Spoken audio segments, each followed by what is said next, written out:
Stop mencari uang, stop menjadi produktif di era sekarang ini semuanya sudah berakhir. Setidaknya ini adalah quote yang kontroversial yang saya tonton di kanal YouTube-nya TechLead. Patrick Hsu, dia seorang Jepang, 43 tahun, dia mantan programmer Google. Dia mengatakan bahwa semuanya sudah berakhir di era sekarang untuk mencari uang, untuk menjadi produktif.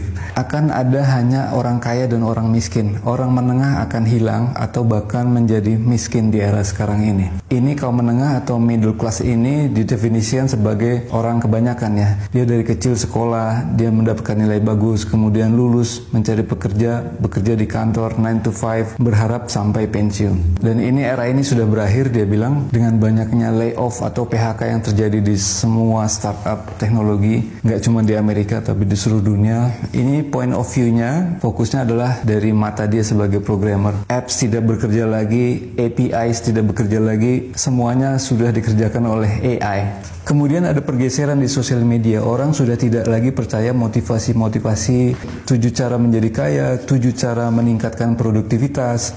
Orang hanya ingin melihat sekarang kesuksesan. Mereka pengen lihat Lamborghini, mereka pengen lihat rumah mewah, mereka pengen lihat traveling dengan yacht. Dan itu semua yang ingin orang lihat di sosial media saat ini. Mereka tidak tertarik lagi bagaimana mencari uang. Mereka hanya ingin melihat bagaimana cara menikmati hidup dengan uang yang dimiliki. Dan itu adalah 3 level di atas dari cara mencari uang.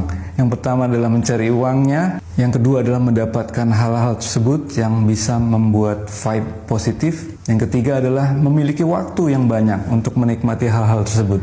Dan ini juga terjadi pergeseran di cara orang bekerja. Orang tidak mau lagi bekerja 9 to 5. Sekarang perusahaan lebih suka outsourcing, lebih suka work from home, lebih suka kontrak. Tidak ada lagi sampai puluhan tahun seperti dulu sampai pensiun. Dan dia menganalogikan situasi sekarang ini seperti kapal Titanic yang sedang tenggelam. Bagaimanapun kerasnya kita, bersusah payahnya kita mencegah agar Titanic tidak tenggelam, tetap kapal itu akan tenggelam. Itu yang terjadi di semua negara sekarang, dia bilang. Satu-satunya cara adalah ya kita menyelamatkan diri. Kita memakai sekoci-sekoci kecil, perahu-perahu kecil untuk keluar dari kapal Titanic. Dan ini menarik buat saya karena walaupun pahit, apa yang dia katakan itu benar. Sekeras-kerasnya apapun kita bekerja sekarang, dihargainya sangat kecil dan hampir mustahil untuk lompat dari kemiskinan ke kemakmuran atau kaya. Itu yang terjadi sekarang. Tidak peduli berapa tahun kalian bekerja di satu perusahaan, akan sulit untuk loncat ke situasi kaya, dia bilang. Peluangnya sudah tidak ada saat ini. Begitupun sebagai wirausaha atau pengusaha akan sulit berkompetisi dengan startup yang memiliki AI, dia bilang. Sangat tidak mungkin individu-individu untuk menyaingi perusahaan-perusahaan besar seperti startup AI karena modalnya yang digunakan adalah sangat besar, data yang digunakan sangat besar dan tidak mungkin dimiliki oleh individu-individu.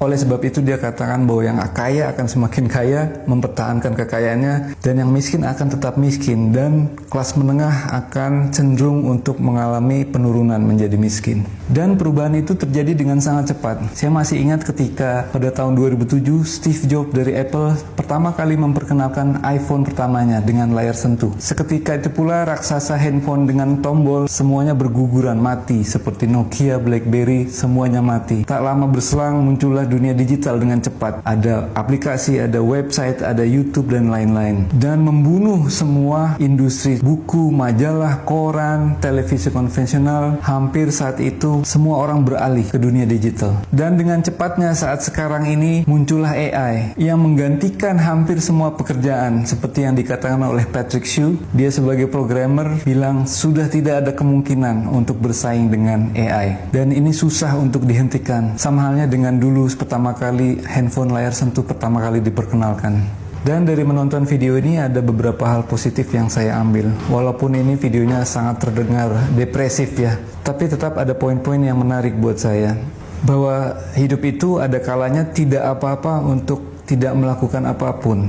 Karena memang situasinya tidak pas. Sekuat apapun, sekeras apapun kita mencoba, kadang kita tidak memenuhi hasil yang kita inginkan. Dan itu alami dan wajar.